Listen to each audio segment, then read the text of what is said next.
Hey everyone, welcome back to the channel, and today I'm going to be installing subwoofers.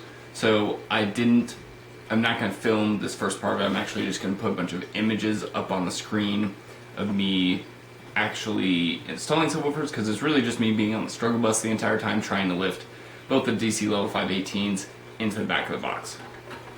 So we're going to get right into it.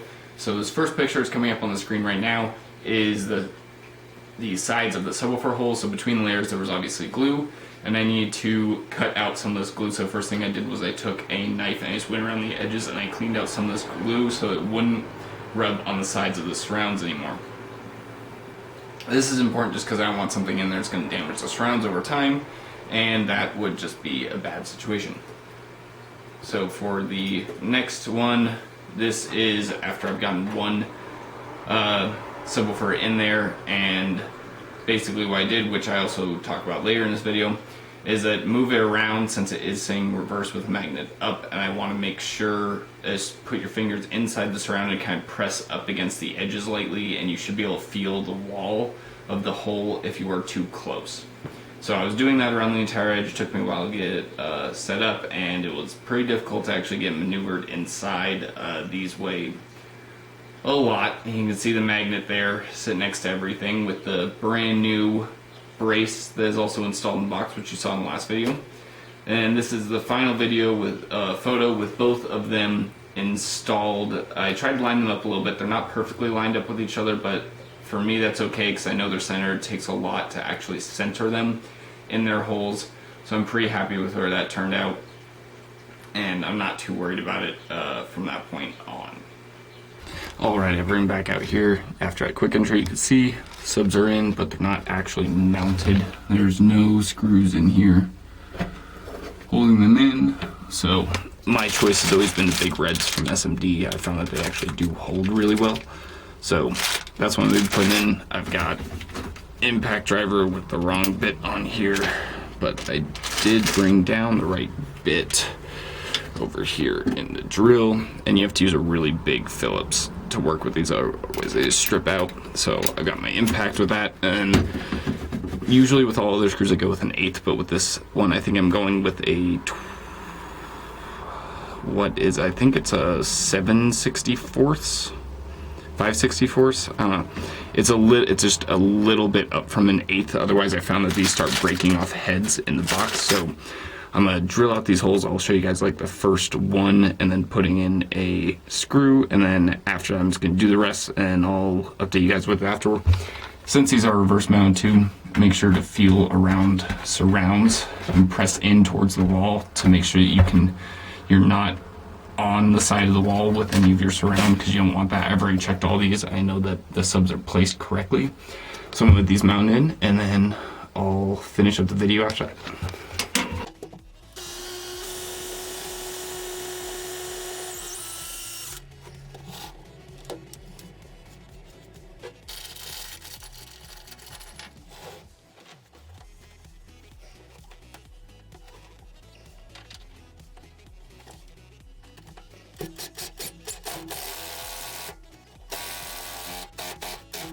Well, I'm about 5 in. There's those 3 and those 2, and look at that. It just started disintegrating while I was drilling in. So once again, it's that cheap. This looks like the steel was too brittle actually, so I'm gonna go find a new one of these, and then these will be installed. Alright, so there they are. They're all in. Mounted down. You can already see it moving the stuff up there, so should be good. It's just about ready. Just gotta get wired up. Amp rack's gotta come off. Other than that, yep. And there you have it, the video of me installing subwoofers in the truck. We're getting closer and closer every single video to this truck being playing and me being able to go out to shows and show this new build off and actually see how it sounds. Thank you guys for watching. I hope you enjoyed the video. Please comment, like, and subscribe, and I'll see you guys in the next one.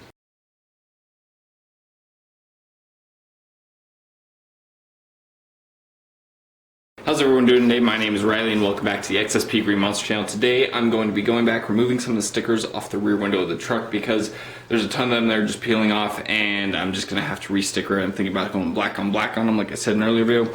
And while I'm doing that, I'm also going to be re-blacking out the windows. So when you do this, make sure that you check this is kind of like a how-to on blacking out your windows. It's really easy. I like to use plastic dip because you can peel it off anytime you want, so I just plastic dip the inside of the windows. As long as you're on the glass, you can use a razor anyways because a steel razor will not affect glass. So, unless it's covered with something. If you have a coating on it, you have to be more careful. But when you do this, I just do really light coats of plastic dip on the inside so it doesn't run. And you really don't need that much for it to appear black from the outside. All it needs is light coating like from the inside. I can usually still see through it pretty easily. Or like, it's kind of like spotty, but from the outside it looks completely black. And that's kind of what I'm going for. So, I'm going to do that. Make sure to check with your local state laws. Here in Idaho, where I currently am, you can have the rear side two windows completely black. There's no limit on tint on those ones. The rear window, I think, limits at like 30%, I believe. As well as the front windows, and the front windshield is no tint at all, I think. I haven't checked on these recently, that's what I remember, but I know I'm not touching any of the windows where there's a law on it. However, in an SUV with a third side window, you may black out the furthest rear in the state of Idaho. Please make sure to check your local rules, local laws before you start doing any of this. But plastic is the way I go, super light coats, and let's get down there and get started. Should be a very fast video. Surprise, there's the battery rack. So that's the inside of it. Here's my 4 D3400s. So yeah. So now I'm going to show you, so that's what it looks like from the inside right now with the tint.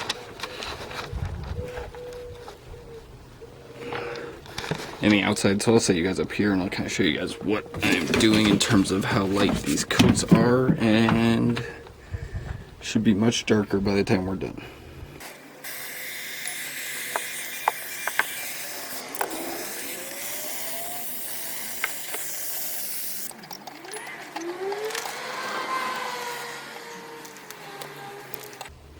Alright, so my camera battery died, but you can see it's not super thick of a coat.